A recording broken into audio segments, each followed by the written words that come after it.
Greetings, greetings, greetings. Anybody out there?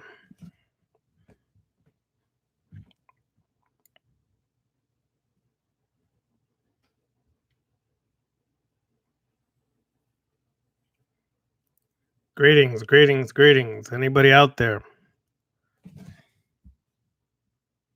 Greeting, greetings, greetings. Okay, Jaja, peace up. No, greetings, greetings. Zeta, what's good? What's good?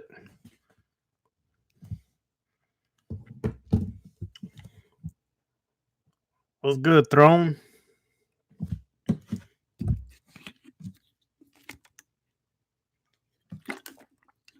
What up, fam? Greeting, Duma.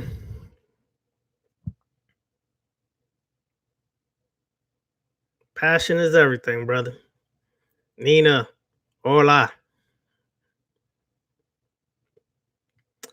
Jaja, let's see. Did you miss a lot yesterday? Somewhat. Basically, a quick recap without sharing too much. We were discussing basically self-realization initiation. And I think the misunderstanding that people have about a temple or initiation, as if as if you're walking through a big group or organization, and you're gonna have a supreme grand master and all this stuff. No, the purpose for us working this as a group is for us to all reach the level of mastery together. And a lot of the initiations are self initiations. There is no one master, there is none of that. But I understand that people have apprehension because they're used to being solitary, independent.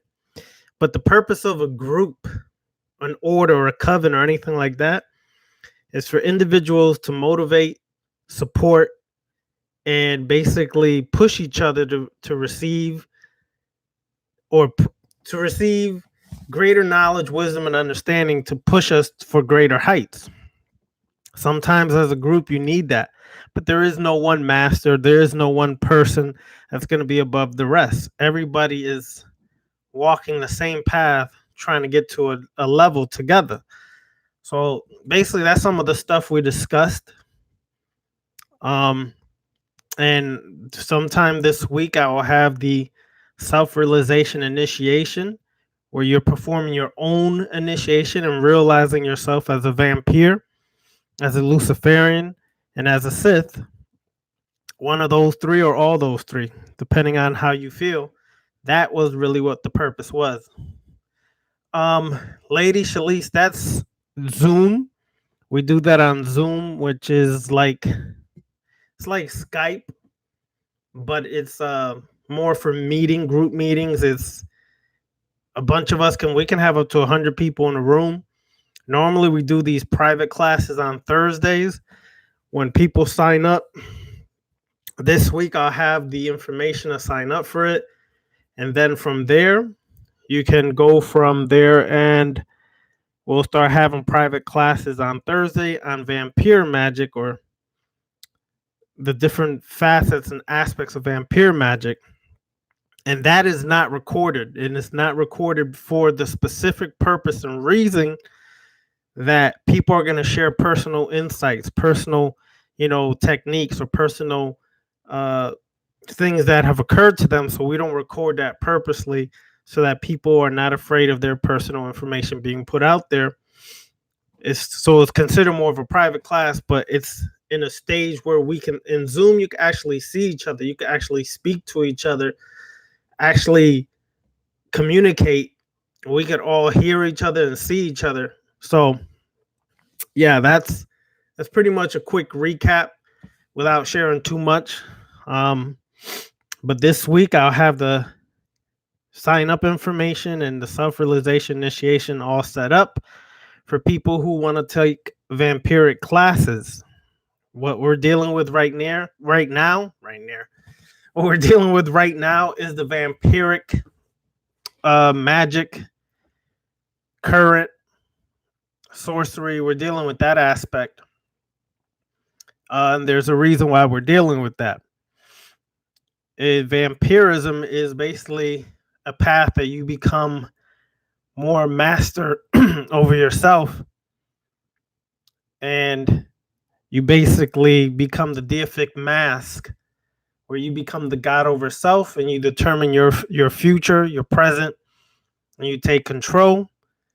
And it works perfectly with Luciferian mindset, the Setian mindset, and the Sith mindset. So it all aligns up. Okay, so you're on your wife's phone. All right, cool.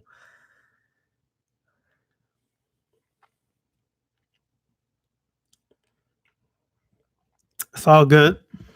So it was on Thursday, not Wednesday, by the way. Thursdays. We never do it on Wednesday. Thursday. Listen, that's kind of what we're going to talk about today. The concept of evil. And how people are going to basically associate everything with evil because it's contrary to what they know, what they've been programmed with, or what they've been taught or accepted. So we're kind of going to go over that in a little bit. Oh yeah, I got it yesterday. I thought I text, or no, I text Mario. I don't know if his phone not working or not, but yeah, I received it yesterday. Thanking him and you for the package. Awesome. It's already on the altar. I already did some work with that last night. So my boy is chilling on the altar. That's the deific mask I'm working with right now.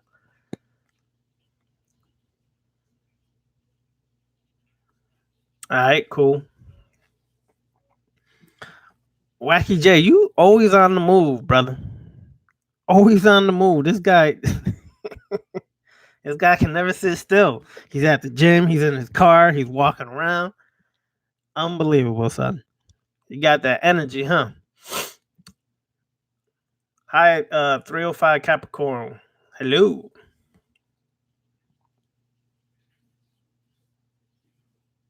Yep. All right, so a couple announcements while we're waiting for individuals to tune in. More people will be arriving in a little bit. First announcement Sunday, the Triad of Darkness will be sharing insight on morality, what it means to a black adept. We're going to be sharing insight on. Hold on, give me a second. My mind went kind of black. I'm kind of agitated today, so you got to forgive me. My mind's kind of. I got to focus right now. I'm a little agitated today. But anyways, the Triad of Darkness, we're going to be discussing morality and balance for the black adept. And that's the Triad of Darkness is the cosmic serpent. The wonderful sister will be representing for the females, the rogue titan, and myself, Ravana Noon. That's the Triad of Darkness. And we'll be discussing, like I said, morality and balance for the black adept. That's 7 p.m. Sunday, 7 p.m. Eastern time on Zoom. If you would like to be on there, you can dialogue, see us face to face. We can see you. We can go around the whole meeting, and each person gets to ask their question live and direct. No longer do you have to type in there like you do here. We can actually see each other, speak with each other, and that's on Zoom Sunday at 7 p.m. Eastern time. If you would like to be on that, if you would like to come support the Sister Cosmic Serpent or ourselves, email me at darkoccultist99 at outlook.com. Let me put that in here now, and then I'm going to put it again at the end. darkoccultist99 at outlook.com. That's for the show on Sunday, the Triad of Darkness, Cosmic Serpent, Rogue Titan, and myself discussing morality and balance for the Black Adept on Zoom. So if you want to be on there, send an email, and I'll send you the invite by tomorrow evening. Throne, would I recommend Ars Sanguinum? Yes. Get your hands on anything and everything that deals with anything vampiric, anything that deals with blood magic or anything like that. Get your hands on it. It's good information to have. It's good information to move forward with. So acquire all that you can. Now, for the vampiric classes, I'm happy that you brought that up. The recommended readings to have, of course, let me type this in. Sechem Apep by Michael W. Ford.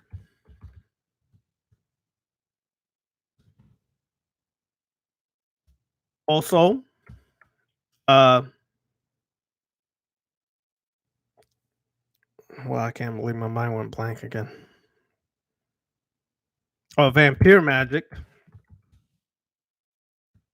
by Father Sebastian.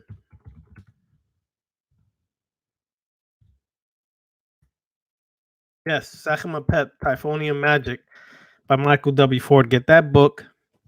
Get Vampire Magic by Father Sebastian. Those are the two recommended readings, but we will be coming for more, but those are the two that we're going to start off with. So definitely try to do your best to get those.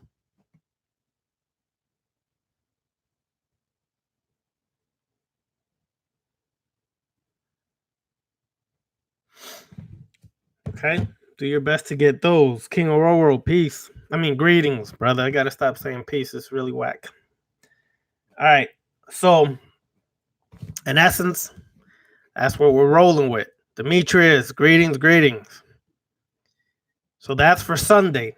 Next Thursday, we're going to be discussing vampirism and chakras from a vampire perspective. There is a major difference when it's related to the traditional sense of chakras, but we're going to go more in depth than we have in the videos on YouTube.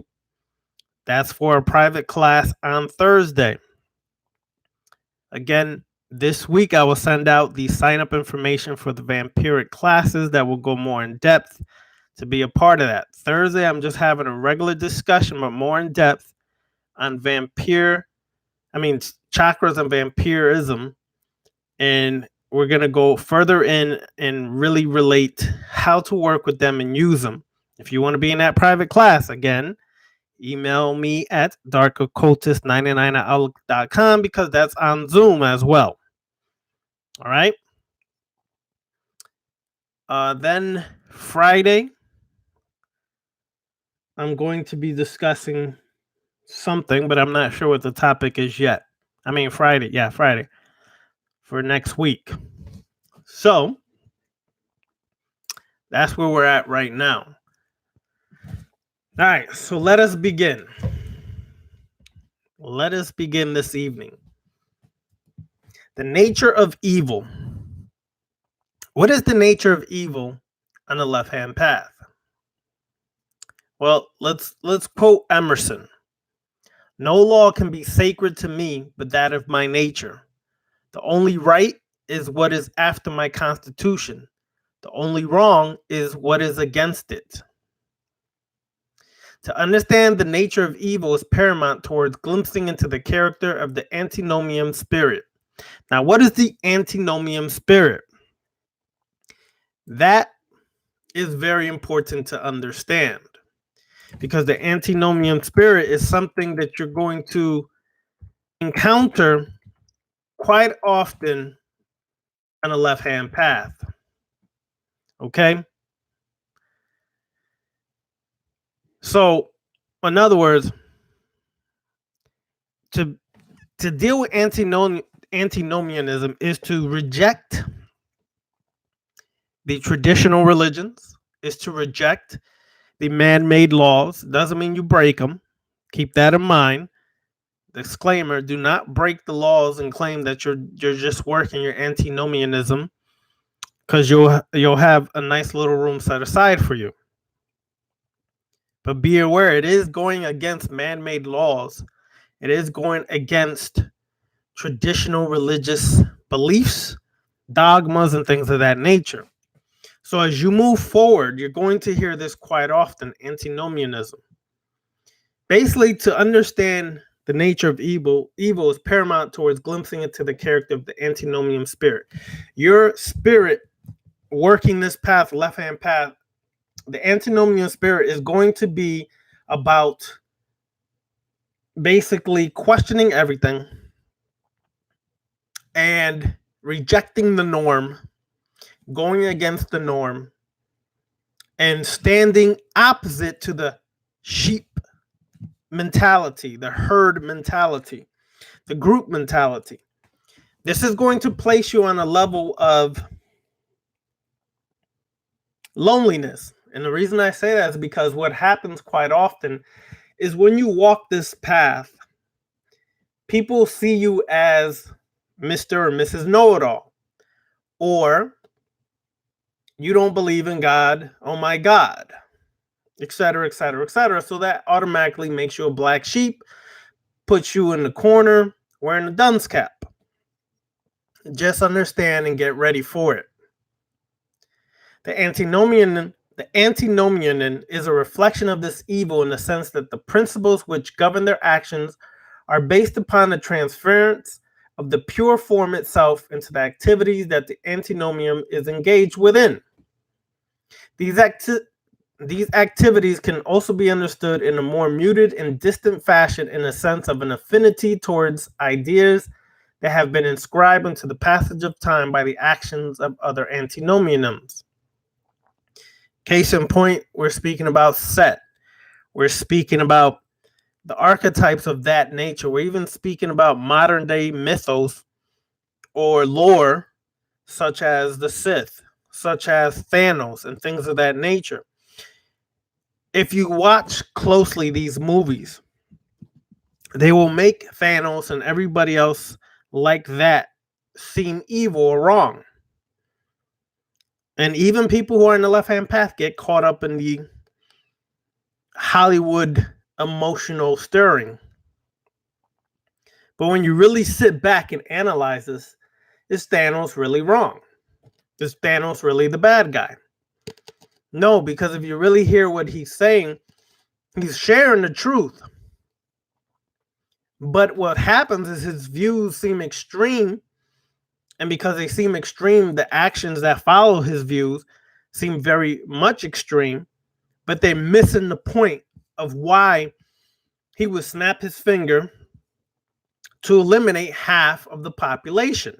If you hear closely what he was saying, you would hear the fact that he's saying to really bring true so-called balance, you would have to eliminate a lot of these people in order for that to happen. The problem is it's rejected or looked upon as wrong or bad or evil because our emotions get involved. One of the things you learn as a vampire and as a Sith and a Luciferian mindset is that you have to be in control of your emotions.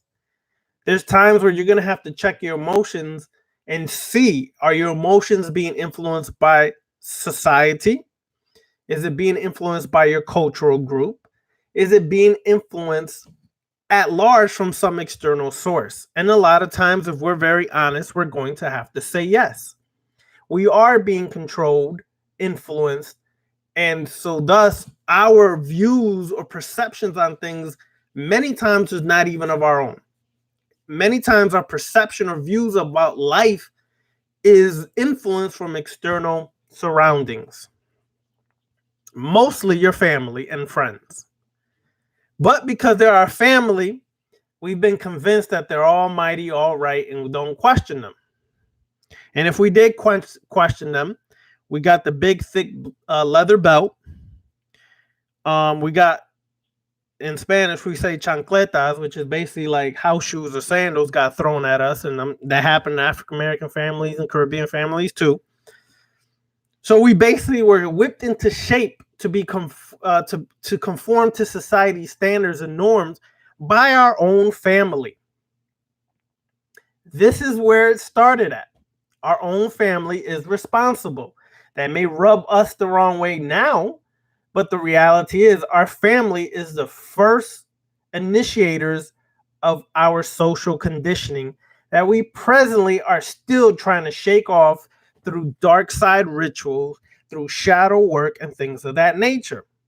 Now, this is rough to the soul because no one likes to think they've been duped, especially duped by their own family. But it is something we have to keep in mind as you do your work.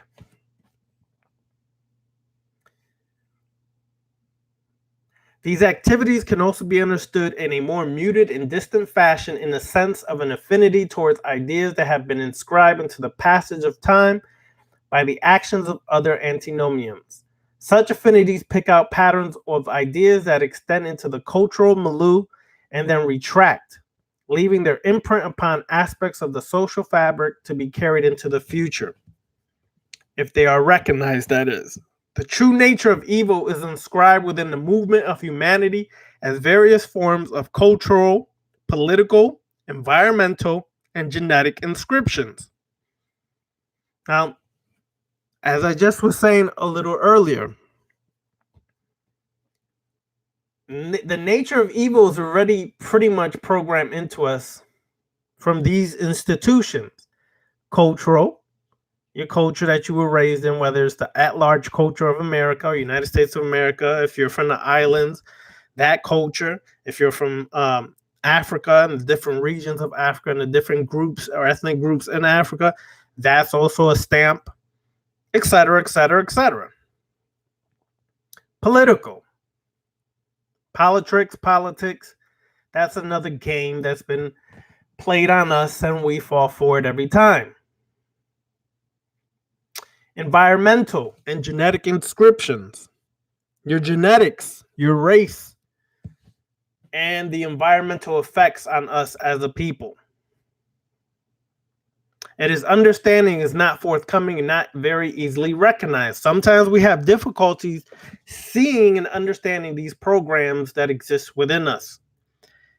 And because of distractions of daily life, everyday events, it becomes even harder. With technology surrounding us, it becomes even harder because of the extreme amount of distractions there exist today, from social media to apps, all kinds of apps, from gaming to all kinds of things. There's countless amounts of distractions. So these things affect us more than we know. The true nature of evil being occult and hidden from those whose personal tendencies are oriented towards the goals of the right-hand path. This tendency towards assimilation or unity of oneself into the universal order in that path is considered the hallmark of the birth self. To assimilate, to unite with this oneness, in essence, is made to be beautiful and sound like such a divine thing. But in actuality, it is the actual death of yourself and the birth of enslavement, the birth of control. See, it sounds nice when you think about these wonderful goals taught in the right-hand path, these wonderful spiritual goals that we should attain or try to reach. But when we look at what it's really being taught, it's creating slaves, lazy bums, etc., etc. People are so willing to give up the world, give up anything and everything to so-called join these groups, organizations, spiritual groups up in mountains, monasteries, ashrams, etc., etc. All for the promise that one day they may become a master over themselves. What happens if you waste 20 years of your life and you look back and you say, shit, I ain't no further along than I was 20 years ago. I just know a lot of stuff. Sounds familiar because all of us some way, somehow came through the conscious community. Regardless if we want to admit it today or not, many of us came into this path from other paths and now we're here. And everything is about annihilating the ego. Yet they don't understand the true purpose of the ego. What really is the ego? That's a problem. Anyways, there is a common social understanding of evil. Okay, this is across the board, almost across the planet, universally accepted as evil. as solely consisting of various antisocial activities, actions that defy the rules of law, ethical behavior, and social conduct. Under this definition, murder is universally looked upon as evil. Now, here's the problem that I have with this. Murder is looked upon universally as evil. But if you as a female have been abused, physically, mentally abused by a man for 20 years, let's say in a relationship, I'm talking about physically hurt to the point that you have to go to the hospital several times, and then you couldn't handle it no more and you snapped and you took that person's life. Why are you the one that's penalized? Am I saying it's right or wrong to kill somebody? That's not what I'm saying. What I'm saying is that why are you penalized for taking actions when nobody else would take actions in your personal abuse that you've had to endure for years? Yeah, you end up in prison doing long length of time. What does that tell you? That our reality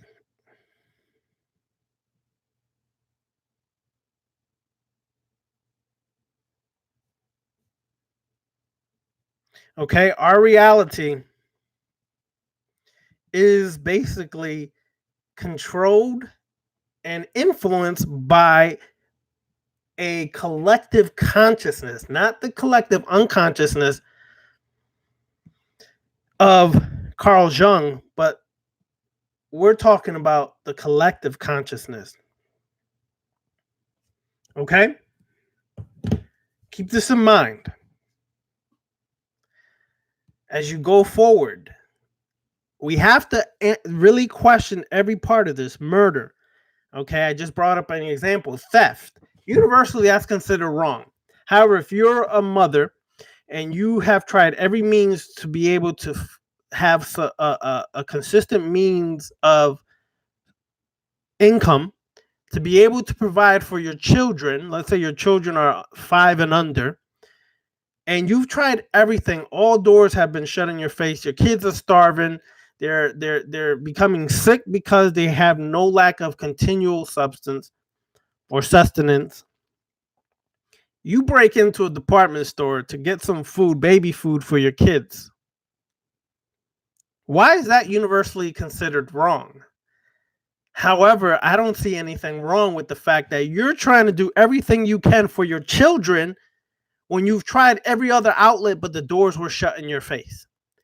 So theft is considered wrong, but it's always depending on the action and the circumstances surrounding the action.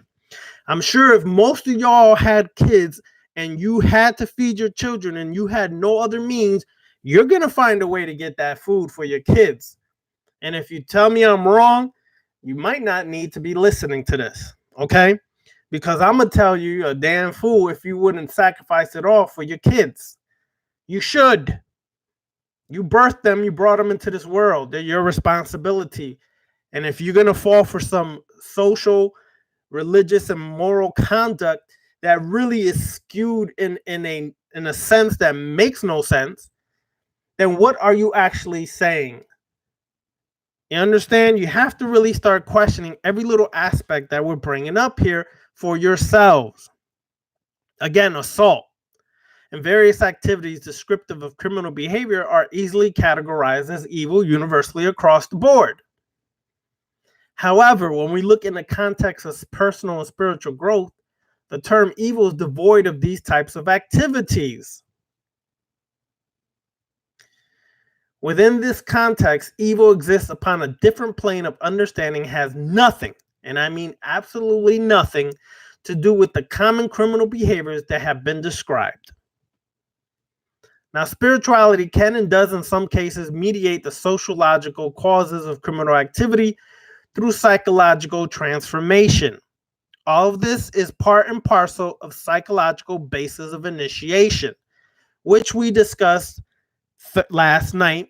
For those who were there, the psychology of initiation, particularly self-realization initiation, and the psychology behind that initiation.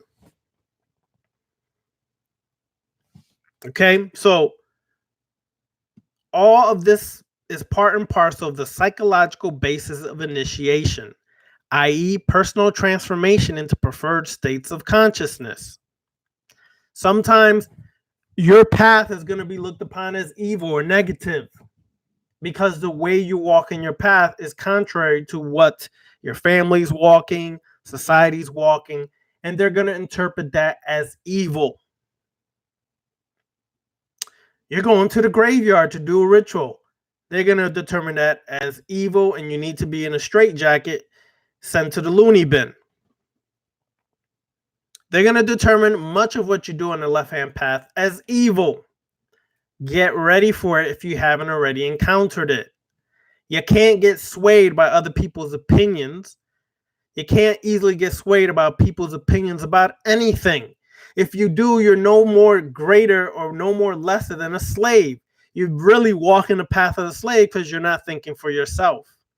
I don't care if it's myself or others talking. If it don't vibe with you, good. That means you think for yourself. If it vibes with you, good. It still means you're thinking for yourself. You understand? All right.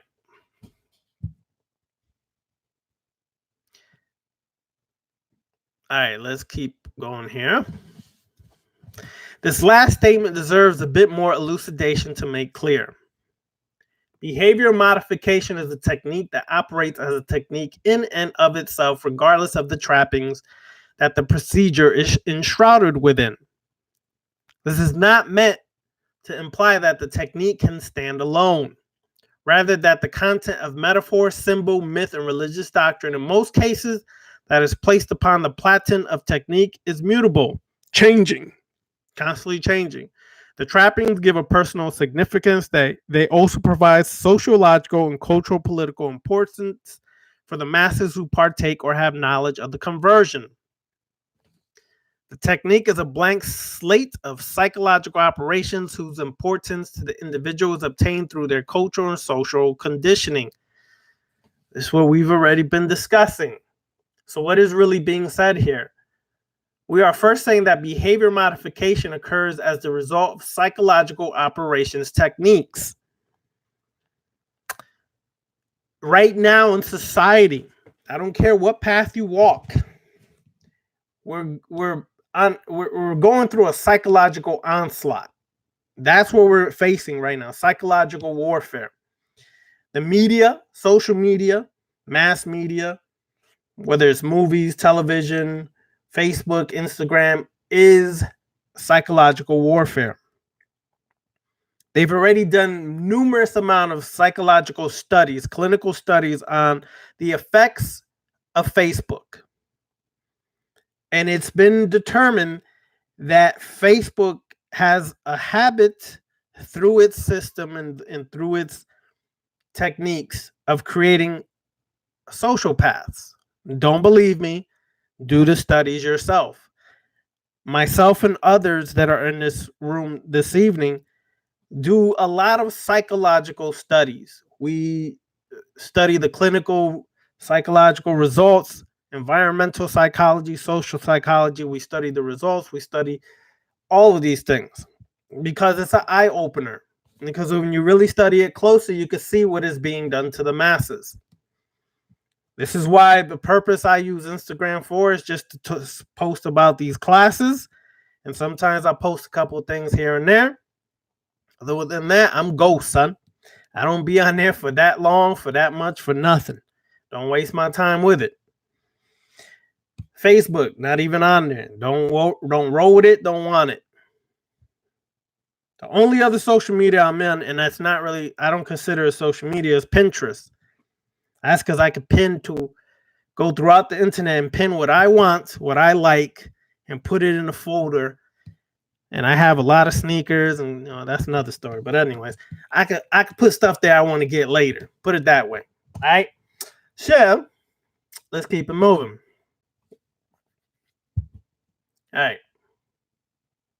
Secondly, we are saying that personal significance to the aforementioned PSYOP, and in case you're wondering what PSYOP, which is PSYOP, what PSYOP means. Oh shit, I had it on here earlier. PSYOP. Hey, why aren't you working? All right, PSYOP means operational PSYOP are conducted across the range of military operations, including during peacetime in a defined operational area to promote effectiveness of the joint force commanders, campaigns, and strategies. All right, and essentially they're psychological operations that are conducted on society, mostly utilized by the military. All right. So, where was I? Okay. Second, we are saying that personal significance to the aforementioned PSYOP procedures are directly related to social conditioning. Again, here we go with the social conditioning. More importantly, it is how the individual themselves has accepted these religious and social cultural structures for themselves that can either empower them or make them weak. Now, here's the problem with much of social conditioning and cultural conditioning religiously. Because most of society bases their views on or connections to religion on the three monotheistic religions right now, the three largest being Islam, Islam, Christianity, and Buddhism is actually up there, okay? But of course, they all descended from, except Buddhism, they all had their roots in Abraham or Abrahamic religions. That social construct, especially here in the West, especially here in America, is basically utilized to change your psyche. But it doesn't change your psyche in a sense of total transformation, enlightenment, or endarkment, higher consciousness. For the most part, it changes your psyche to be a slave to the masses, a slave to illusions, a slave to invisible authority figures. So keep that in mind, that when you look at the construct of things, you have to really take into account these different constructs and find where in ourselves are we stuck at or still having to wrestle with. Because if we've said before in many videos and radio shows and everything else, what have we said? We've said that it doesn't matter how long you think you've broken away from the programming. In some way, sense, form, or fashion, we still have levels of programming we have to deal with, and you have to go in there to break. And every time you think you've broken away from social programming, they hit you with something else to bring you right back under a different level of social programming. This is why there's always all this new technology and new inventions, because it's another way to bring you back under control. I'm not saying you shouldn't have technological gadgets and things of that nature. You can have what you want. Just don't be controlled by them. Control them instead. It's a big difference. All right? Personal significance is what gives the PSYOP technique its power over the individual. But the personal significance is a mutable element and varies from culture to culture. So keep that in mind as you go forth. A rather important aspect to this concept is that the individual must totally transfer their beliefs to an outward and externalized totem. This is a primary psychological component of any 12-step program group, such as Alcoholics Anonymous, Narcotics, or Gamblers Anonymous. They use these 12-step format, and it's usually based upon some external sense of connection. All right. So keep these things in mind as you go forward, because you have to really understand this to really understand the concept of evil on the left-hand path. Is there evil on the left-hand path? No. In a sense, no. Overall, there's not. The only evil on the left-hand path is that which threatens you, affects you, or hurts you without your consent. What is forced upon you without your consent. And how you perceive things. Are you perceiving things still from a social construct? Are you still perceiving things from a religious construct? Are you still perceiving things from a family construct? That has a lot to do how you perceive as what's being evil or what's wrong, not good, or things of that nature. Okay?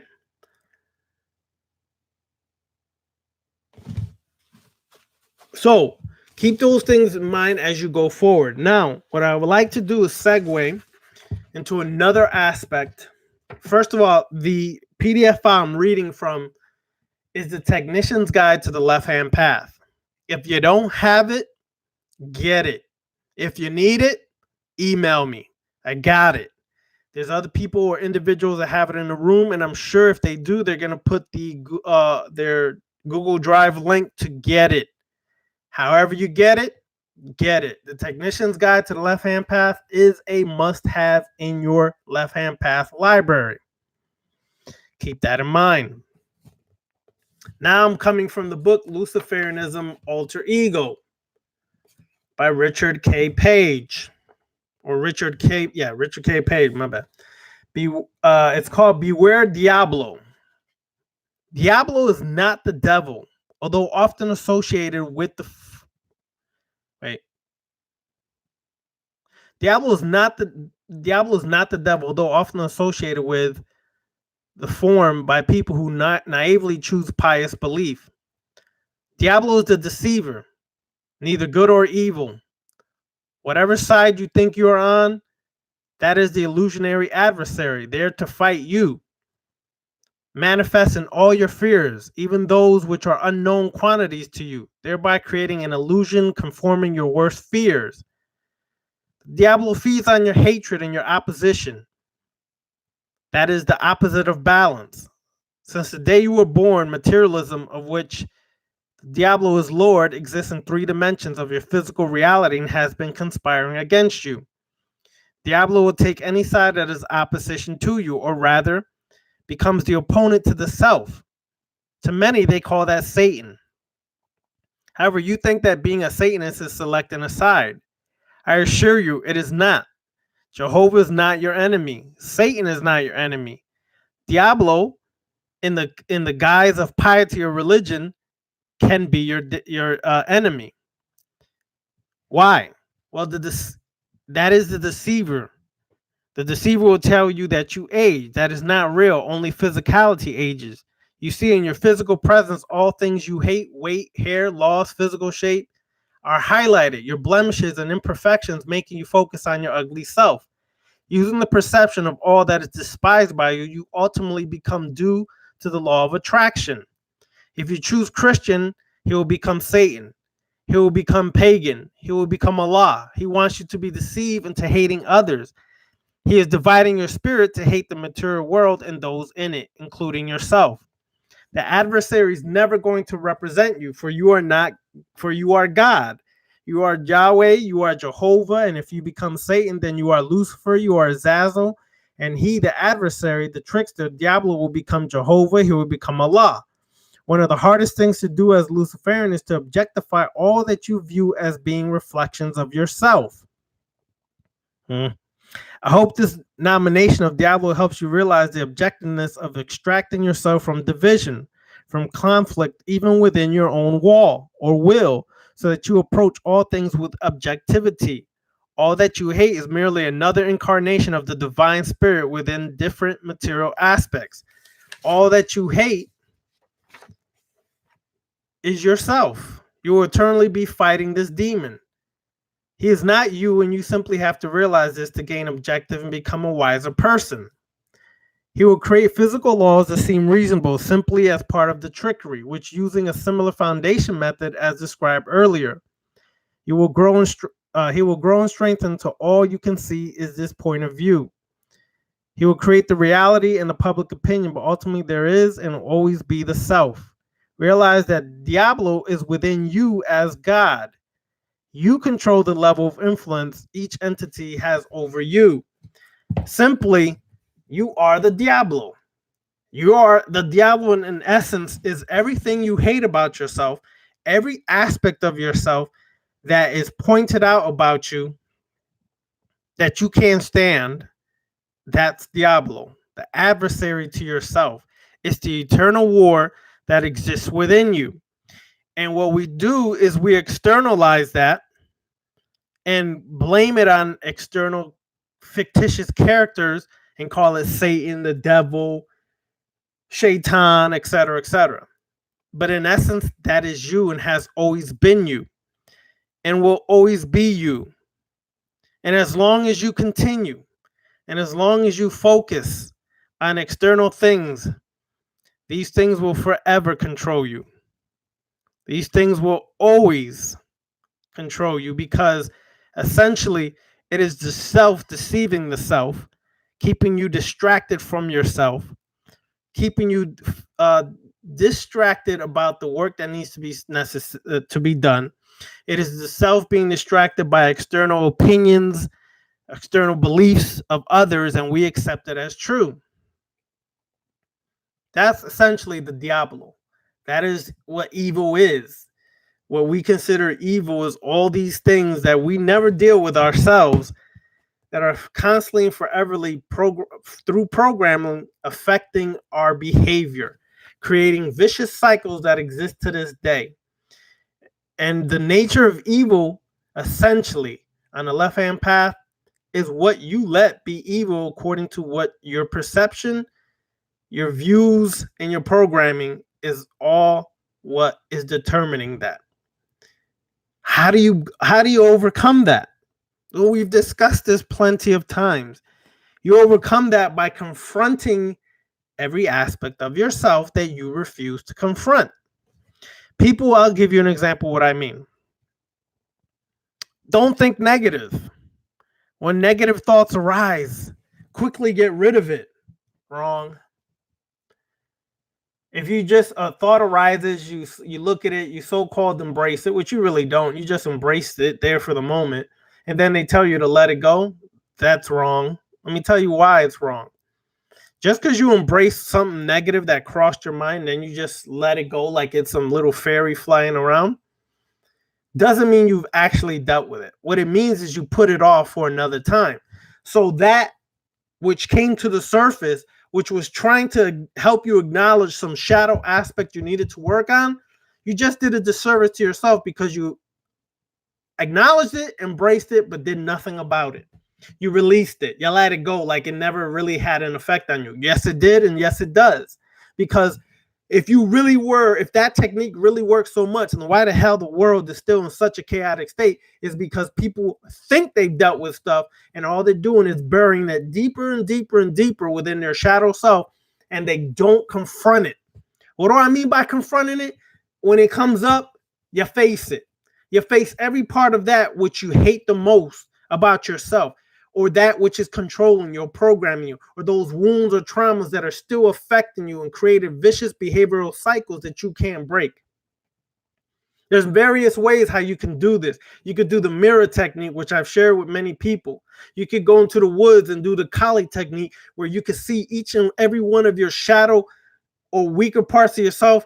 You can see it as something external that you're walking up against and confronting it, and then destroying it for the express purpose to have control over that and use it when it's necessary. How? I've said this plenty of times before. If you have anger issues, stop externalizing it. What do you mean? When we're angry, it's because sometimes we externalize it on something or someone outside of ourselves. Road rage, she or he did this to me, yada, yada, yada, crap. What you're really angry at when you're angry at these things is a reflection of yourself. Stop focusing it externally and look at yourself and say, yo, I'm mad because of X, Y, and Z. And you really could find this out in the moment. Now, instead of being controlled by your emotions, being a slave to your emotions, you become the master over your emotions. And thus, when you see you're being lackadaisical, lazy, or not getting a job done, internalize that anger to motivate yourself to get some work done. Use that anger as a focal point to say, yo, get up off my lazy butt and let's get this work done. That's how you transmute that. That's not a chemical process. Left-hand path alchemy, Sith alchemy. You transmute that and use it to give you strength. As Darth Sidious said to Darth Vader when he was first becoming Darth Vader, Use your anger. Your anger gives you focus. And it does. Because some of y'all, if you reflect back when you were angry, you had the most focus at that moment with less distractions in your mind at that very moment. All you have to do is learn how to use it for something that's going to get to lead you to some growth or transformational change. But just saying, okay, my anger came up. Oh, I can see you. Look at my anger. Oh, my anger. Yes, I embrace you, anger. Let me give you a hug, anger. It ain't not going to do a damn thing. Because anger is going to say, word, I'm coming up here because I'm trying to confront. I'm trying to have a confrontation. I'm trying to get your little wussy ass self to confront me so we could get this on and popping and have a little war right here to see if you're really as strong as you think you are, or if you've done or transformed as much as you think you have. It's here. I'm not going away. You could ignore me. You could embrace me and let me just float away like many people on the right-hand path say. But guess what? I'm coming back, homeboy or homegirl, because all you're doing is burying me a little deeper and deeper. And when I come back, I'm coming back stronger. And I'm going to force you to face it. But this time, if I force you to face it, you ain't going to like it.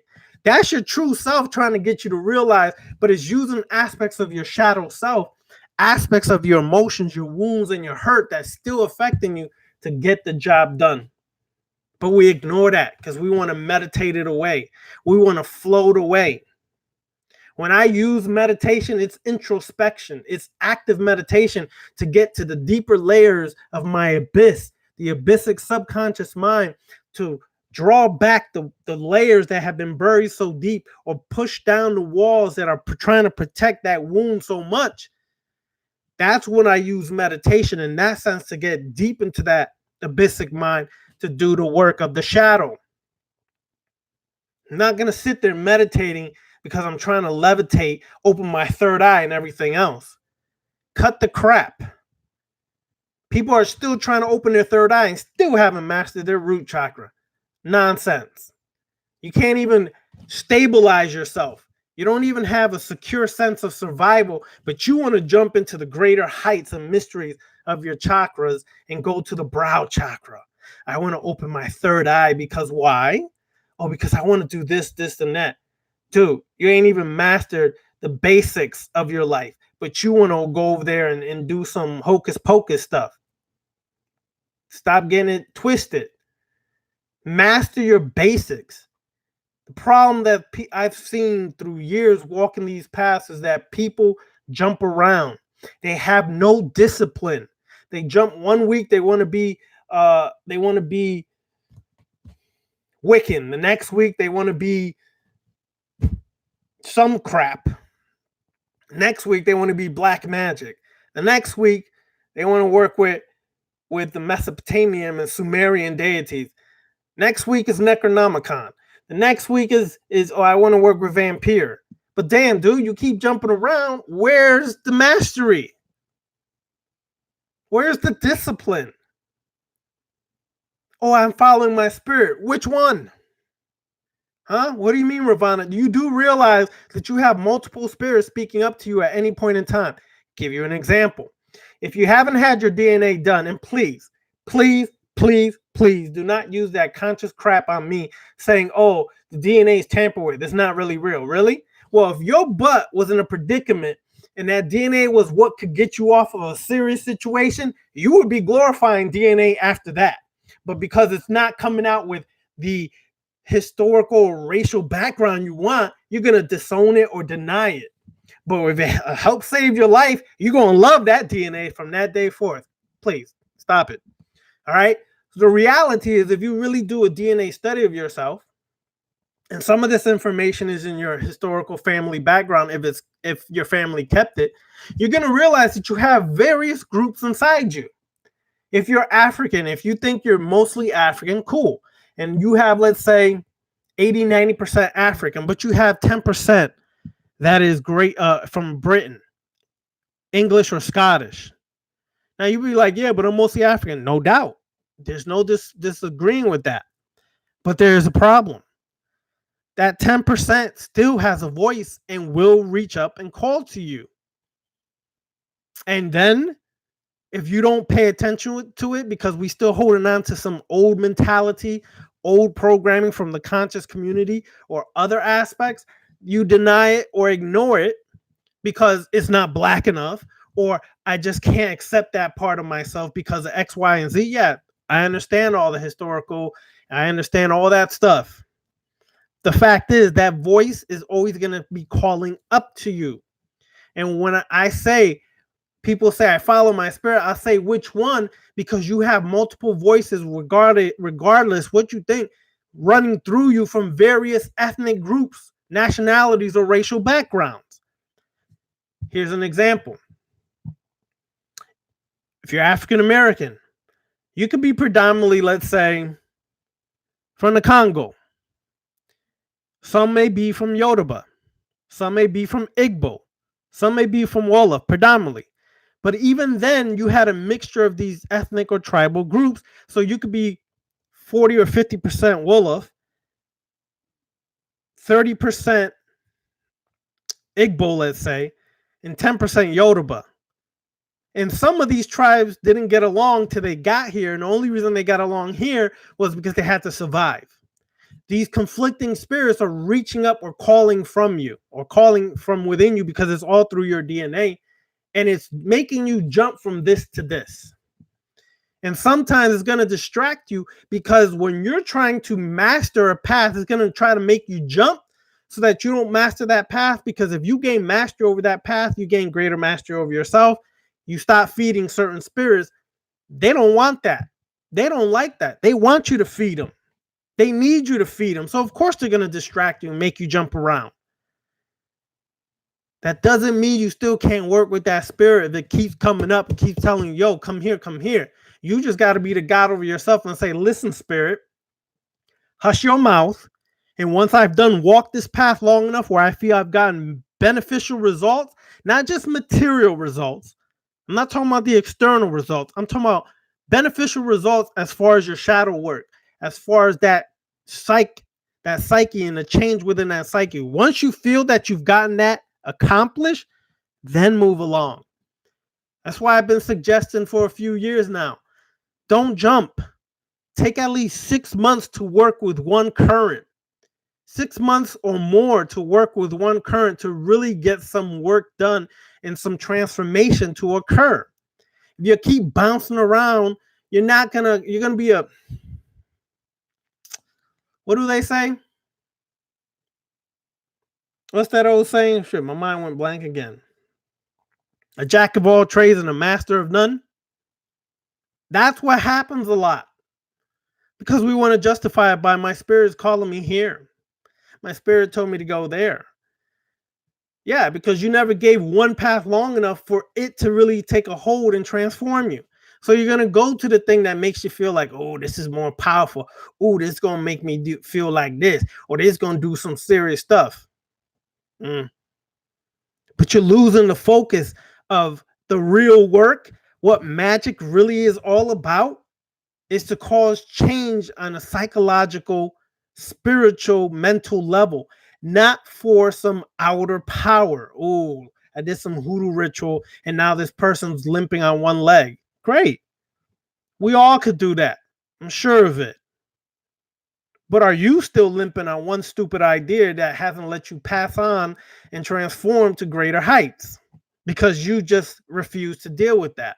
Or you can't stay stationary enough and you keep jumping around like as if you can't or don't have discipline. One of the biggest failures on any path people walk, especially the left-hand path, the lack of discipline. You have lack of discipline, you're not going to get the full results you need because you're going to easily be dissuaded or persuaded to move here, do this, do that, don't do this, don't do that. Where are you going to go? What you going to do? What you going to accomplish? Seriously, think about it. What you going to do? What you going to accomplish? Some people listening to here know what I mean. There's certain paths that we walk where we had certain disciplines. For example, Thursday night. Thursday night was a special night.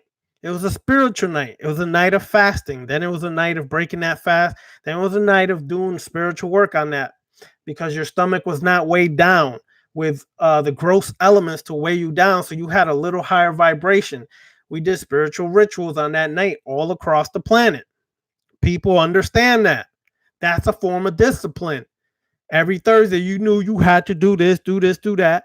Not because you were told to, because you chose to, because you said, I need to have some control over my life. And how I get control over my life is by instituting certain levels of discipline, and I got to stop breaking that crap. We'll quickly justify not being disciplined. We'll quickly justify not having control over our lives, and we'll find ways to make excuses. We'll find ways to point this outside of ourselves and even inside of ourselves. My spirit said this. Well, if your spirit said go in the middle of 42nd Street, pull down your pants, moon the whole street, and scratch your ass in front of everybody, you're going to do that too? Or you the God that's the master over all your spirits? I'm just saying. Anyways, let's. All right, y'all. Let me take a swig of the agua, the water. All right, so let me scroll up. Let me scroll up here and see if there's any questions or comments pertaining to what we discussed. While I'm doing this, start typing your questions. If you have any questions, now's the time to start typing them in there, because we're going to get to the question and answer part. So please start typing it in there as I read off some of these comments or questions.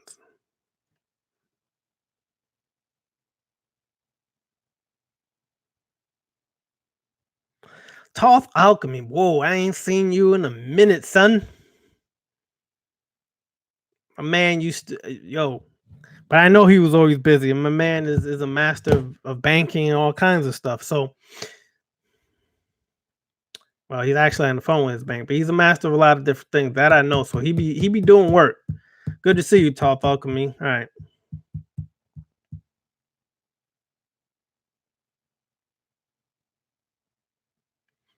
All right. Where's your information?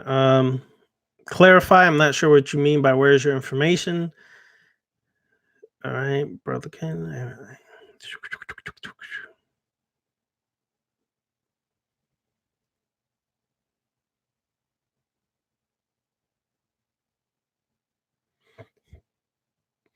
Yeah, the tall and thin 123, the Aset Ka. Yes, they're the children of a set. They're a vampiric order that deal with the vampiric bloodline that runs through a set. I'm very familiar with them. I actually have, I think it's their Aset Ka Bible. I think I have that book. I know I have that book. I'm trying to remember if I have other ones. But yeah, they're another vampiric current within the overall vampiric current. They have good information as well. Will 9323. I do not take questions until I'm done with the actual discussion part. Then I get to the questions at the end when I go over this and read in the chat room questions. And then from there, but I only see, I see you say, what up, thumbs up, hello, and then are my comments not posting? And that's all. I don't see nothing else that's been. I didn't see no questions from you, Will 9323. But if you were asking questions, they did not post, just in case you were curious. But if you did, I normally go back at the end and answer them all, and then take questions as we're going through the chat room to see if anything was missed. John Trabacchino, greetings, everybody. Evil isn't the person, but the act of the person, indeed. Perfect little slaves. Trauma subconscious programming, indeed. Well, Saka 13 Kyoto, as we discuss, it's called construction and deconstruction. You can actually utilize some of those Islamic upbringing beliefs, deconstruct it, and utilize it on a left-hand path for your benefit. I don't know if you were here last week or the week before when I said I still use certain aspects of Sufism, but just in a left hand path working. For example, al meet when we do the dhikr or the 99 attributes of Allah. One of the attributes is al meet, which is the destroyer. That's important, especially doing left hand path. If you need to destroy obstacles or blockages that you personally have, you could get your dhikr beads and you could do the 99 attributes of Allah, or you could focus on one attribute like al mu'min, the destroyer, and utilize that to overcome any obstacles and blockages you have. So basically, that's taking the upbringing of the Islamic belief and the Islamic opinions, philosophies, and you're basically converting it and deconstructing it to utilize on a left-hand pathway. And you could pick the certain attributes that deal with certain destructive forces, deal with transformational forces, deal with more of the shadow aspect forces. You just have to go through the 99 attributes and use it in that way. Yes, family can be horrible. We all have learned that as we've gotten more mature in life. Exactly, John Trabacchino, that's what you do. If certain things you just can't deal with your family with, you learn and go build your own family. This is the purpose of these videos and these private chats on Thursday and these rituals we're trying to have, because we're trying to build our own family in the left-hand path. So that's why we're working it like this. By the way, now that it crossed my mind again, we're considering having a large ritual here. Sister Trina and her group are coming from Arizona and throughout the United States. It's going to be about 12 of them are going to come here to Orlando. We're trying to work it towards May. And we're going to do ritual. We're going to try to get ritual drumming. We're going to have different rituals, things of that nature, lectures, discussions, things of that nature. But I'm waiting on people to let me know if they're going to participate or they want to come here to Orlando. So that way, if they do, if you email me and let me know, I can get the actual venue set up and I can let you know which hotels are best to get rooms in, so we can have a large gathering or family gathering to do some left hand path rituals.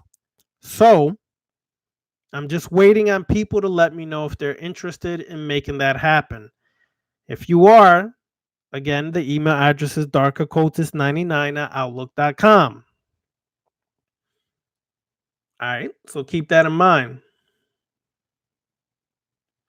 That's correct again, John Trabacchino or Trabacchino.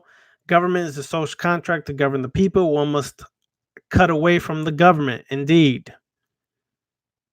Peace, Stray Panther. All right. Tall and Thin 123, Constantinos. I actually have a couple books from Constantino. Shit, where is it at? But I like some of the information that Constantinos uses. I have one with working dark magic or doing, dark magic rituals. So yeah, I would say some of the books from Constantinos are pretty good. But again, these are authors. They're gonna write from their opinion, their perspective. What you have to do as the God over yourself is take what works with you or for you and discard the rest. Never do a ritual exactly how they have crafted it. You can personalize that ritual, put your stamp on it so it's more effective for you. Justifiable homicide, correct? Chaotic Scott, hello, brother. Hello, everyone. Greetings, brother. All right. That's right. You should move mountains. You should do whatever it takes for your kids. So no matter what a person says, you gotta do what you feel is correct, even if it seems like you're breaking the law. It's for your kids.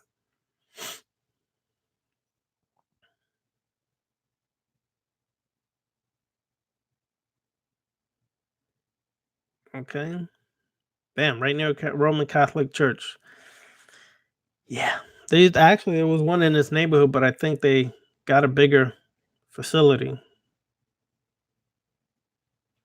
Yep. Most of us are considered bad seeds, black sheep, whatever the case is, but you know what? It's all good. They can consider us what the hell they want. All right. Tall and thin 123. What do I think about schizophrenia? Well, a lot of these things that have been diagnosed by psychiatrists, psychologists,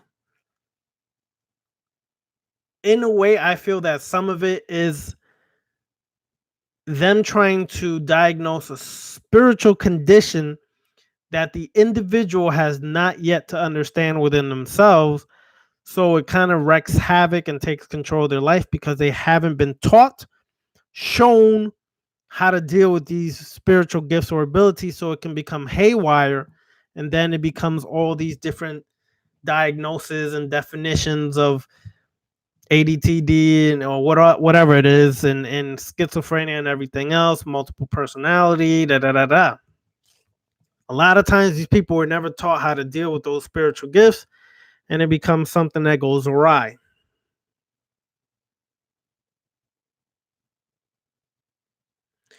Yes, the American construct in itself has always been sociopathic um, from its onset. And this is why this society is so chaotic. But because it's chaotic, it's the perfect fertile ground for the chaos beings to master and utilize that chaos energy for growth and transformation. It's the perfect fertile ground for that.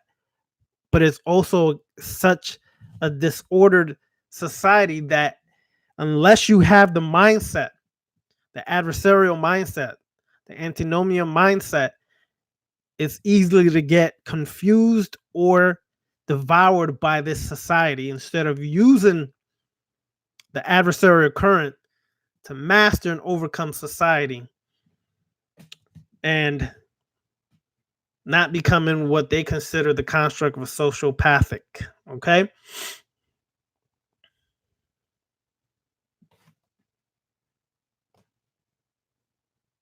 Yes, they do, John. If you don't agree with the government, unfortunately, they're going to consider it treason. And if they consider it treason, they got a nice little place for you that you're going to be chilling at.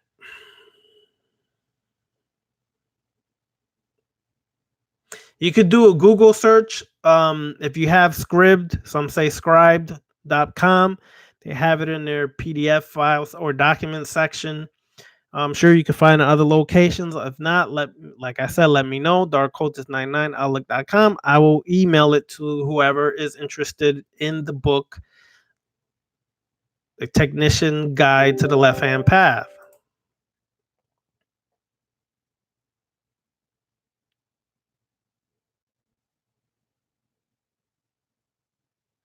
Exactly, Obsidian Mind. Good to see you. I agree.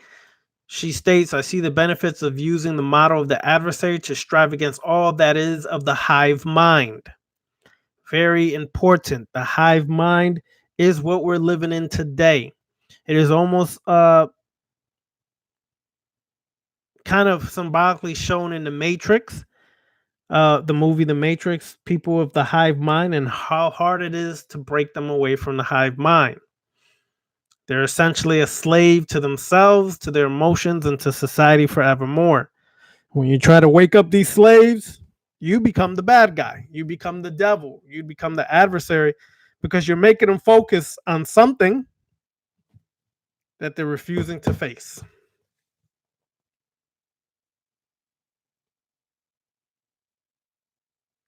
All right.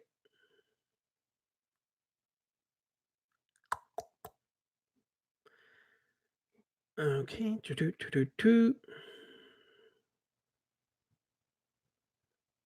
Left hand alchemy. All right.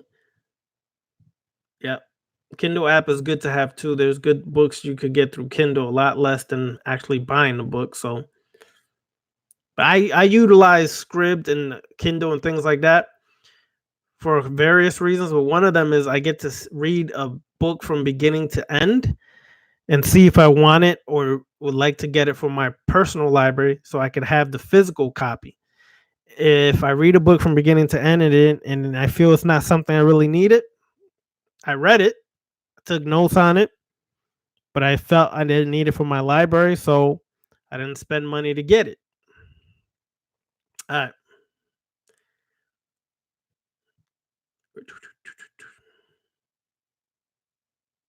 I had a dream about a colleague just this morning. Interesting, because I know a couple other people who did as well. Must be a current going around. That's right. When I'm angry, I'm very focused as well, Demetrius. Tanisha, greetings. What made Anakin angry?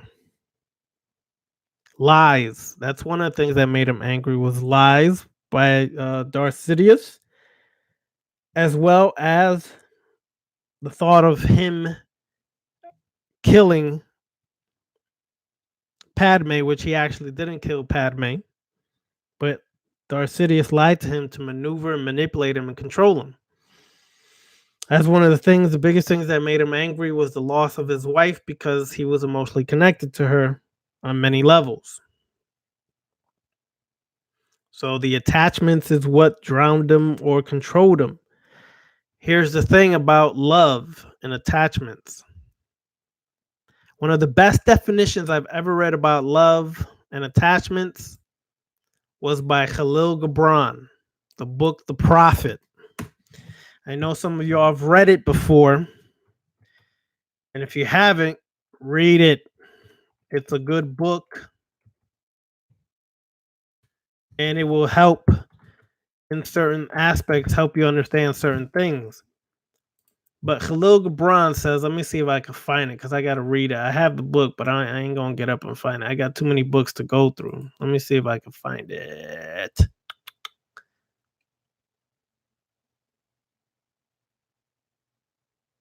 No, that's love. Where's marriage? Okay. Here it is. Marriage or relationships. This is what Khalil Gibran says. And still, this is, and when you were asking about Islam and the concepts, well, Khalil Gibran had a lot of a Sufi mindset for a lot of these things. So this is another way you can deconstruct it just by something like this. And this really is like a left-hand path mentality on marriage. Khalil Gibran says you were born together, and together you shall be forevermore. You shall be together when the white wings of death scatter your days. You shall be together even in the silent memory of God. But let there be spaces in your togetherness, and let the winds of the heavens dance between you.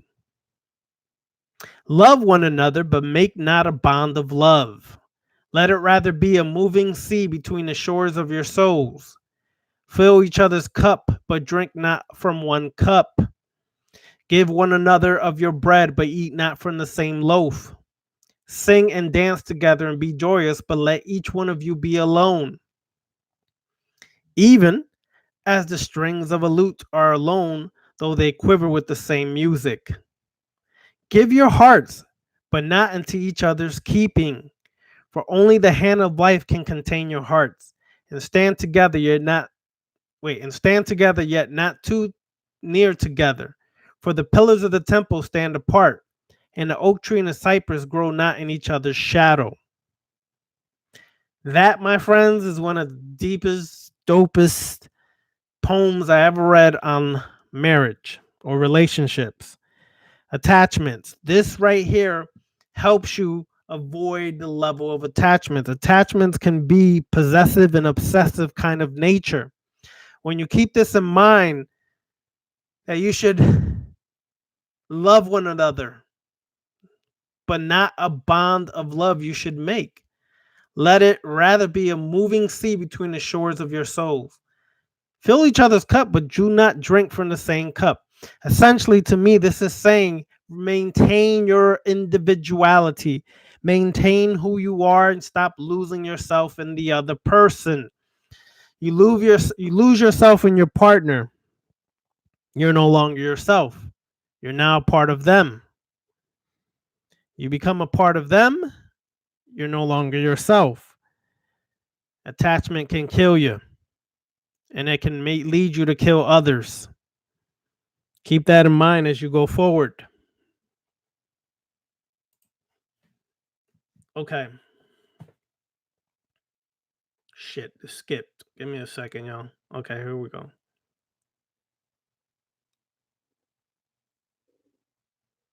That's right, Demetrius. They want you to be calm. They want to make you docile in society. Why? Because they fear when you're angry, because they know that anger can lead you to greater results, can lead you to do greater things. That focus can cause you to transform in different levels than imaginable. So I'd rather keep you a slave because it keeps that rebellious spirit down and keep you calm and docile. This is why they want to medicate society. You ever wonder why they always medicate? Everything is medication. Everything is the answer for everything is medication when it's not. But that's the answer in this society. Medicate the whole world. Why? Because if you're medicated, you're docile and easily controlled.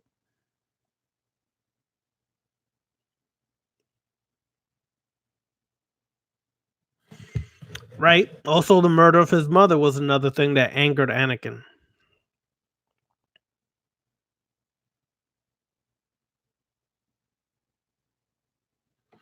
All right, Tanisha, active meditation or introspective meditation is the act of actively seeking to reach your subconscious layer or subconscious level, to actively seek the aspects of yourself that have long been buried so that you can confront those parts of yourself and do the work to master those parts of yourself. And this is different than passive meditation, where you sit there and you just let things pass by and, oh, look at, wow, this popped up while I was meditating. Active or introspective meditation is you doing the work to get to that point where you uncover the aspects of yourself that long been forgotten or not focused on, that keep ruling and destroying your life. So that's pretty much what active meditation is. Danny G, 36. 36. That's all I do for reading. That's all I charge is 36. That's it.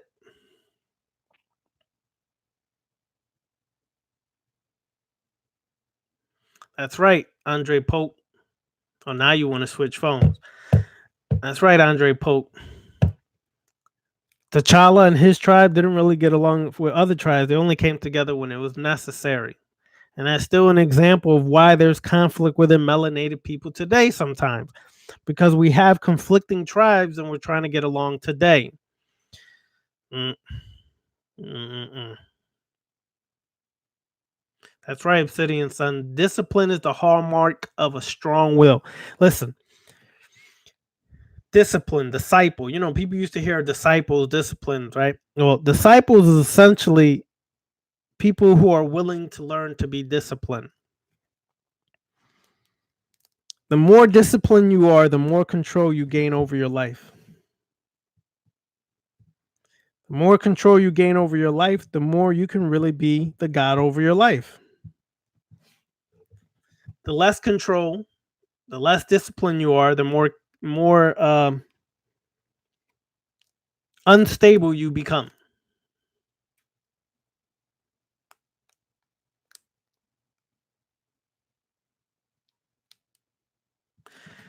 Shoot, what was the last current I mentioned? I can't even remember.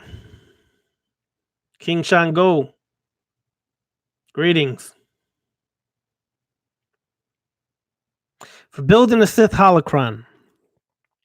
Yes, but we're going to discuss that in the private vampiric, Luciferian, Sithic classes. We're also going to discuss the power of a thought bomb. Yes, a thought bomb. We could actually create a thought bomb right now. But it's going to take discipline, hard work to get there. Well, not really hard work, smart work, I should say.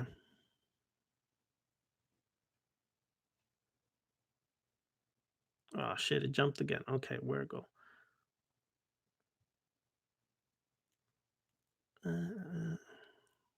You got to go to Barnes and Noble to find the book. You're not gonna have it on Amazon. They only work with Barnes and Noble for the book, the Ascetian Bible. For some reason, they didn't sign on with they didn't sign up with Amazon for that, so I had to go through Barnes and Noble to get it myself.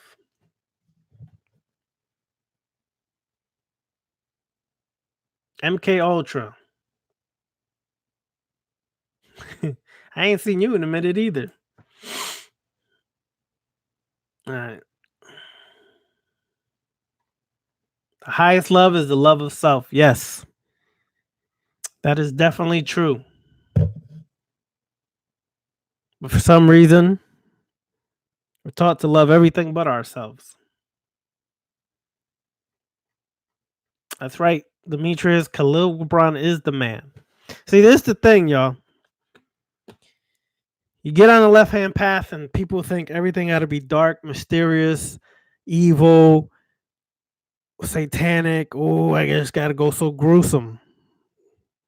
Not necessarily true, y'all.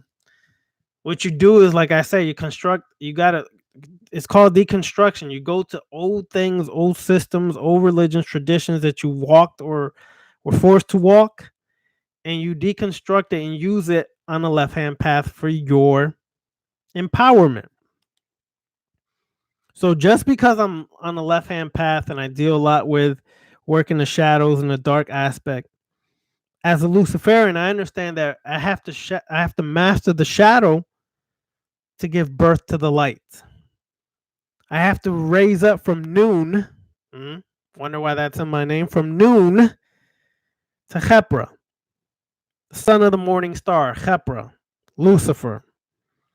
That light, that intellect that is birthed from the darkness, that intellect that allows you to be the master over self, that guides your spirit to do greater works.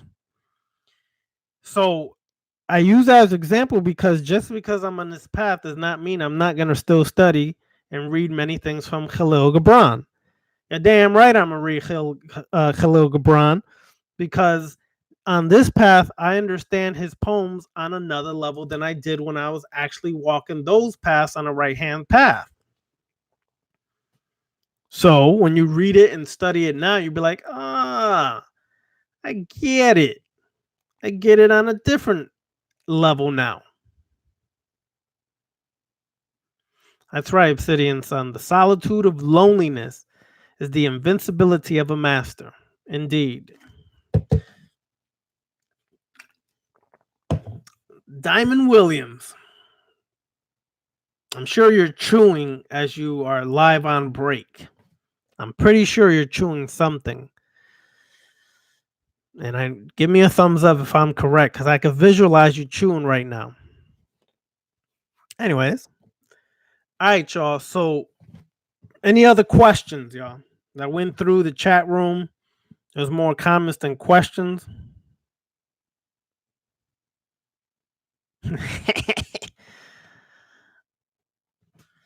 I knew it. That's why her nickname is Chewy. Diamond Williams. Diamond Chewy Williams.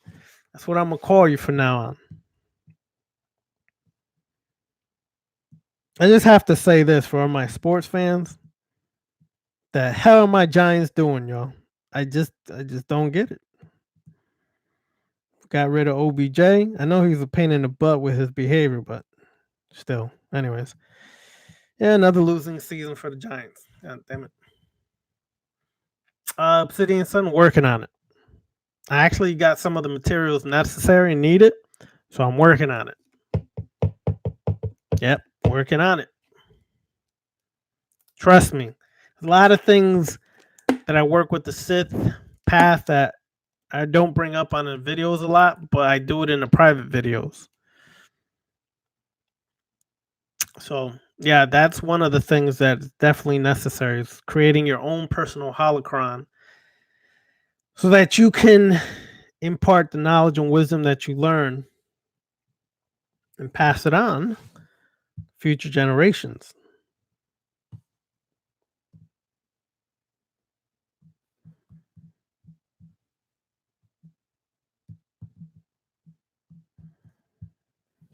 All right.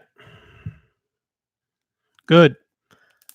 Happy working on it too. So eventually, when we start working on the private classes on the Sith path more, we could all discuss this because the private classes are that they're private, so we can't divulge that information to other people.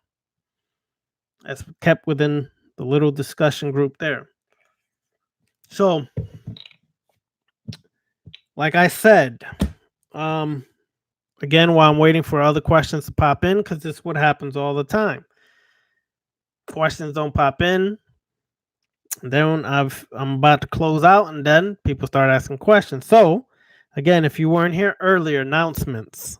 Sunday, the Triad of Darkness will be on Zoom. The Triad of Darkness is myself, Ravana Noon, the sister Cosmic Serpent, and the brother Rogue Titan. We will be on Zoom at 7 p.m. Eastern Time, and we will be discussing. Hold on. Why is my phone tripping? I have no idea why this is tripping, y'all. Oh my God, no. What happened? All my pictures got erased. See, this is just wrong, son. Hold on, y'all. I'll give y'all what it is in a second. Morality and something. I keep going blank. All right. The Triad of Darkness. We'll be discussing morality and balance for the Black Adept. That's Sunday, 7 p.m. Eastern Time on Zoom. Email me, darkcultist99 at outlook.com for an invite. You can only get on that through an invite, but the room can hold up to 100 people. Okay? The room can hold up to 100 people. So if you want an invite, come support the sister Cosmic Serpent, myself, Ravana Noon, and the brother Rogue Titan. We'll be talking about morality and balance for the Black Adept. What is morality? What is morality based on? Is it your morality or is it social construct morality? Is it your family's morality? We're going to deal with all of that. We're going to discuss every part of that.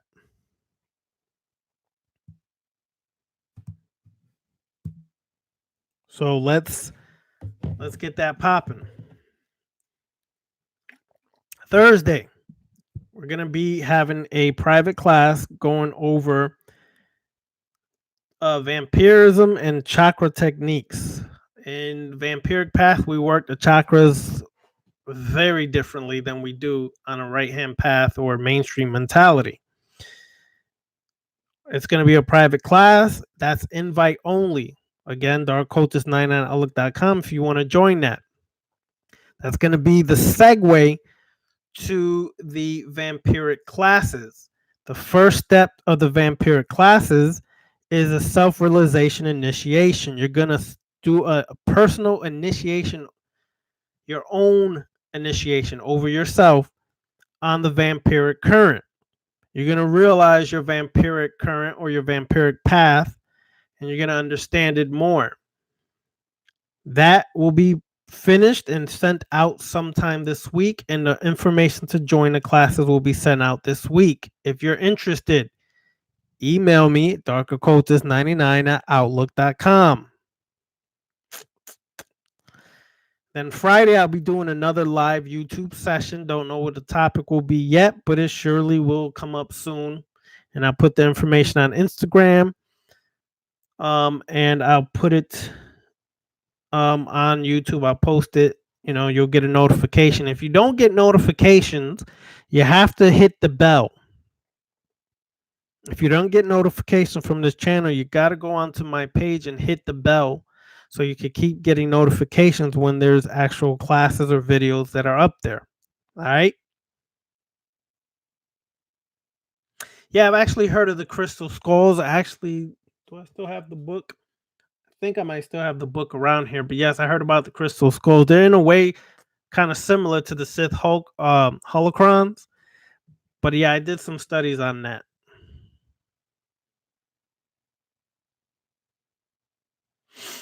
Yes, Chaotic Scott. That I believe was that in part 2. I think that's in part 2, right?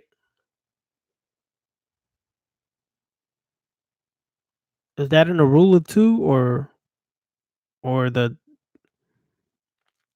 Dynasty of Evil? It's one of them two. Anyways, yeah, it's one of the part. My favorite parts is when Darth Bane goes and finds holocrons, and then he starts building his own because that's when a lot of wisdom is shared.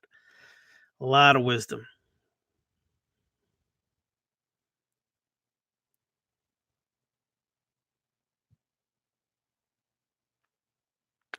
Stray Panther. Let's see, in the woods, shadow. That's a recent class. I believe that was last month. It's something entitled Shadow Work. Look for last month. It was about a month ago that I did a video on that. Can't remember the exact title, but I know the Shadow Work was in the title somewhere, and that's from last month when I discussed that. Yep, exactly. That's what they use. They try to show some of that in the movie Raiders of the Lost Ark. Eh. All right, you do that, Diamond Chewy Williams. Email me.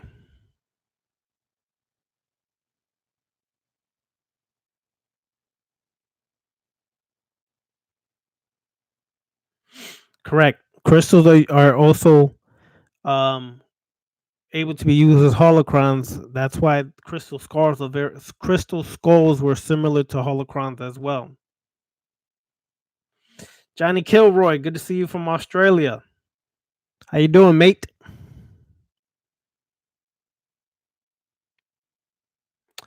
So Australia is tuning in. Everybody say hi to Johnny Kilroy from Australia. We got people all the way from Australia checking in on us, y'all. So we got to find ways to come together so we can get the brother Johnny Kilroy to come here. All right. Any other questions?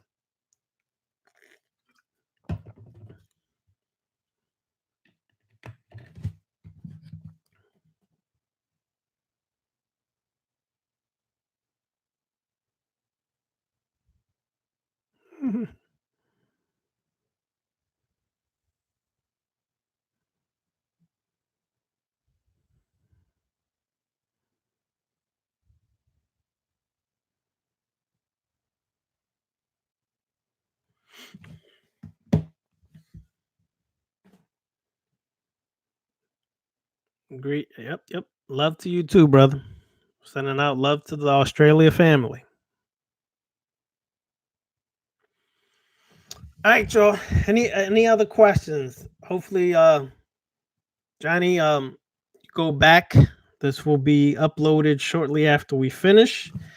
You go back and check out the video in its entirety if you missed some of it. Okay. My good brother is in Massachusetts, but he's in the Boston area. But I actually been to the Berkshire's area, Berkshire's area. I used to actually go to summer camp up there. It's called Camp Berkshire. I think it's in Avery, Massachusetts, if I'm not mistaken. But I used to go there when I was young. There's a summer camp up there called Camp Berkshire. I don't know if it's still there. You're welcome, Johnny. So basically, yeah. Also, I want to make note that good to know, Necro Cannon. You're always excited, brother, and I'm happy you're excited because you keep me excited and charged up. But anybody, if you want to learn more about the Luciferian current, especially Gnostic Luciferianism, the Luciferian mindset, get all the books from Richard K. Page. Okay, Luciferianism, Alter Ego, Ego Sum. I think it's Divine Divinity, Luciferian Exegesis. Get them all. I have a few. I have like 3 of them now. Really keeps you focused on a Luciferian mindset. Okay. White Plains, not too far from where I was born and partially raised in Bronx, New York. So I've been to White Plains quite often. Yeah, I've been to White Plains quite often. Then Second home is Hartford, Connecticut. I lived in Hartford, Connecticut, so this is why I'm familiar with Massachusetts, especially the Berkshire area, the Berkshire, Camp Berkshire. So good to know, brother. You might have crossed paths, never realized it. Who knows? Yep. Where I lived, I took the number 2 train. I lived in the West Farms area, Tremont Daly Avenue area. That was my train stop.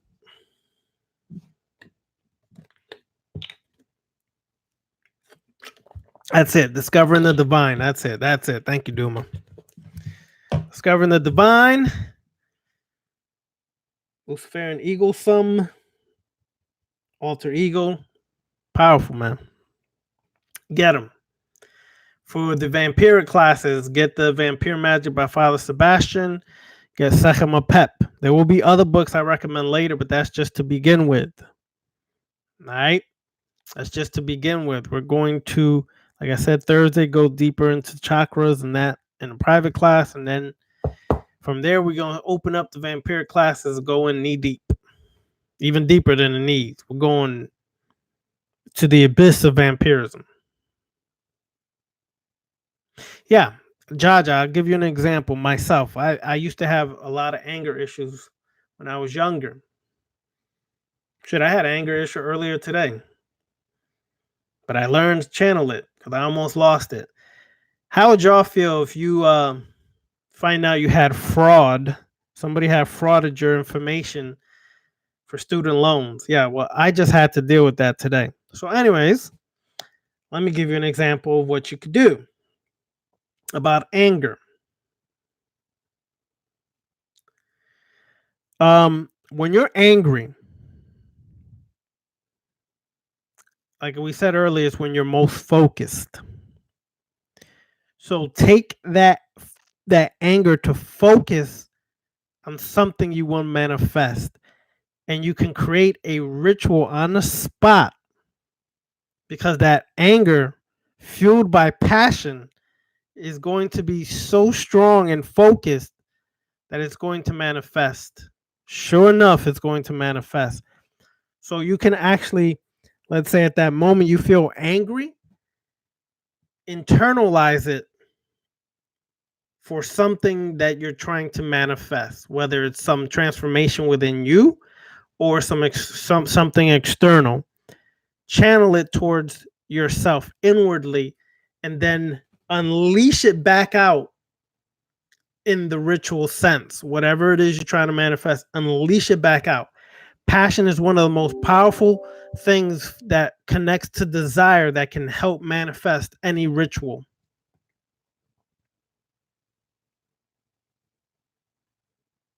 Yep, Qigong is good too.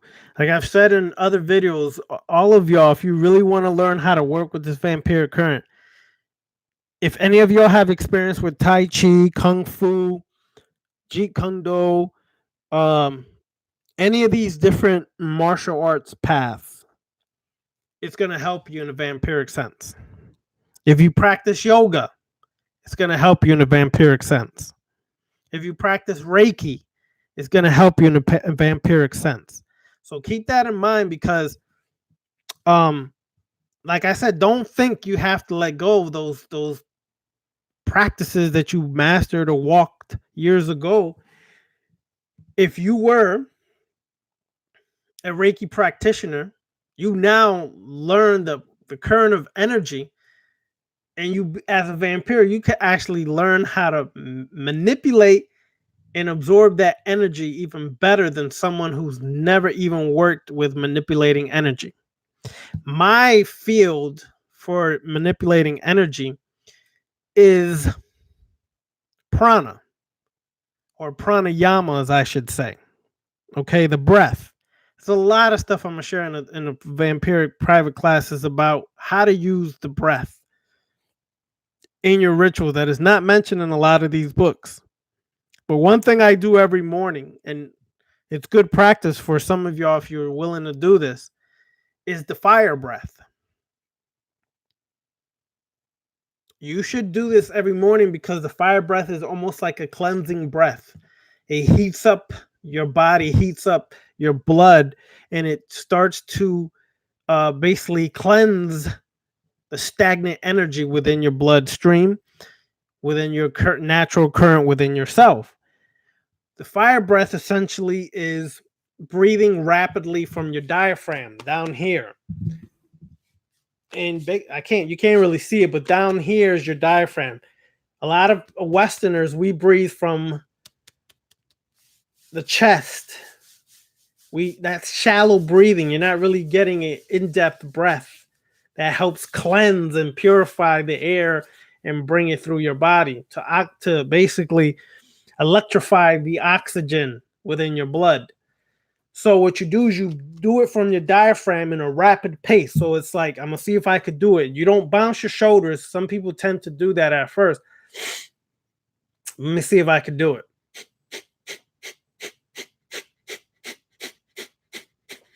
That's called the fire breath. Essentially, you're using your diaphragm and you're contracting it really fast, and it creates heat and takes the breath and channels it all through your body with that heat to purify, cleanse it, and activate it.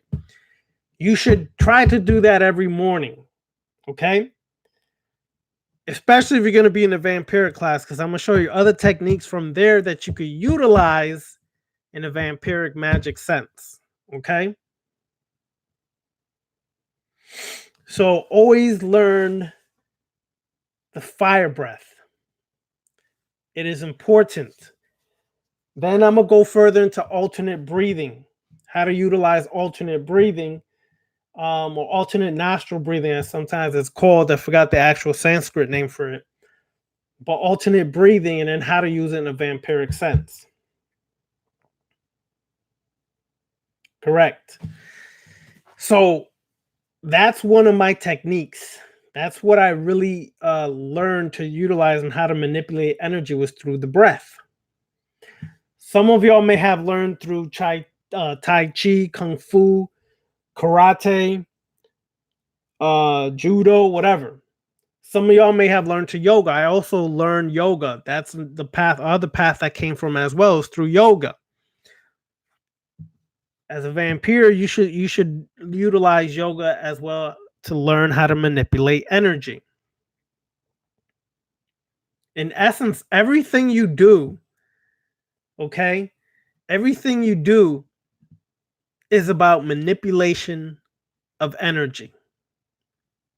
It's just how you use it is what people consider right hand, left hand, or different things. It's all about the manipulation of energy, because everybody in existence, including plants, including trees, animals, is manipulating energy to survive, to transform, and to create new states of existence.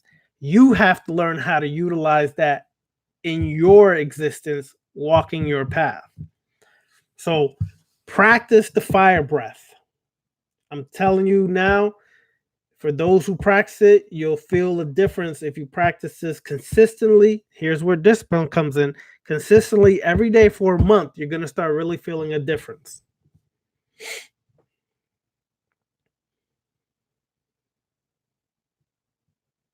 There it is. Nadi Sadhana or Shadhana. That's what it's called. Alternate nostril breathing. And I'll show you the technique how to do that. Okay. That's correct. Practice that for 30 days. You'll feel the difference. So, like I said, just because you're on the left-hand path now, or the darker aspects of the occult, the shadow aspects of the occult, does not mean you have to forego the things you learned in other paths. Contrary, you got to learn how to use it on your path and deconstruct it from what it was so that you can utilize it on your left-hand path work. So I don't care what avenue you walked in, came from, use it. Alter it for this work.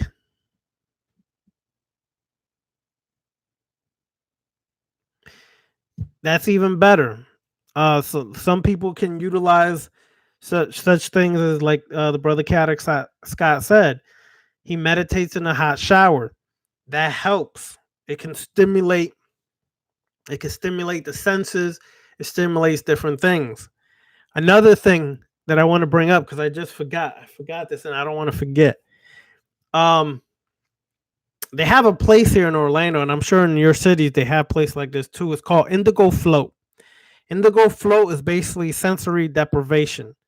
They put you in like an egg-shaped tube, a pod, and you sit in there. And first they hit you with blue lights, different things like that. Then what happens is everything goes in darkness, pure darkness, and you sit there in total darkness, which we've discussed before. Darkroom meditation. You'll see a big change if you're able to get to something like that. Okay. It's called Indigo Float here, but you got to find them in your cities. They might be called something else. Every city has a place where you can do that. Try it. It helps. All right.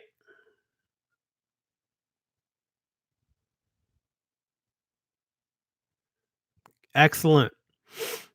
John Trabacchino, excellent. That's how you use what you've always known, but you use it in your new path. Okay. So don't think you forego anything. And I keep repeating that because I get answered. I get questioned about that sometimes, and I tell them, "No, what are you kidding me? Use what you know. Use the techniques you learn from whatever path or system you came from. Use it because it's still beneficial. You just deconstruct it to the pattern or path you're walking in today. All right. Any other questions? Again,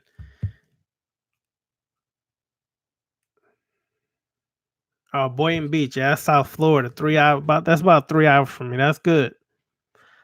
Tiger Claw Kung Fu is real powerful. Actually, here in Orlando, they have a Kung Fu temple. I forgot the name of it, but I think they deal with the Shaolin. But anyways, I'll find out because I'm gonna go by there eventually again. But anyways, like I said, Sunday, if you want to be on that Zoom discussion, Morality and Balance for the Black Adept by the Triad of Darkness, Cosmic Serpent, Rogue Titan, and myself, hit me up with an invite. A request for an invite. I'll be sending out invites tomorrow about 7 p.m., 6 p.m., 7 p.m. So hit me up around then. There you go. That's it. That's the one. I think that's the one on Goldenrod. Yep. So hit me up if you want to be on that. For those who've been on the Zoom, they know it's a lot better than what we have here. It's an interactive system, or application. We can see each other, talk, actually ask live questions. So it's not like you got to type it in. You can actually ask myself or Cosmic Serp or Rogue Titan right then and there when we go around the meeting room and hit unmute. Any questions, you can actually be seen and ask your questions and get an answer immediately instead of typing and waiting. So with that note, I'll see y'all on Sunday. Out of the blue, we're talking about the May. I'm trying to see if Trina and them can come more towards Memorial Day, since that's a 3-day weekend. So I'm trying to find out, but it's going to be in May. And hopefully I'm going to try to shoot for the end of May here in Orlando in May. Don't have the exact day yet. We're going to work on that, but it's going to be most likely, I'm going to try to get it Memorial Day weekend to help people out to have that extra day off on Monday. Okay? But I'm just trying to get a head count. She has 12 people coming. I need a head count for people that are watching these videos or on Thursday or Sundays. I need a head count so that I can go to a facility or venue and say, we have this many people. What size venue can I get for what amount? So that's why I'm waiting on you all to let me know who's going to attend, who wants to attend the rituals, who's able to attend, etc., etc. and then we can go from there. So let me know as soon as you can. I'm gonna make a deadline for letting me know soon. I haven't put the deadline out, but I'm gonna have to put a deadline soon for me in order to make the necessary requirements for that. So that's about it. You're welcome, Necro Cannon. I'll see y'all Sunday. Peace is a lie. There's only passion. Through passion, I gain strength. Through strength, I gain power. Through power, I gain victory. Through victory, my chains are broken. All right. Passion is power.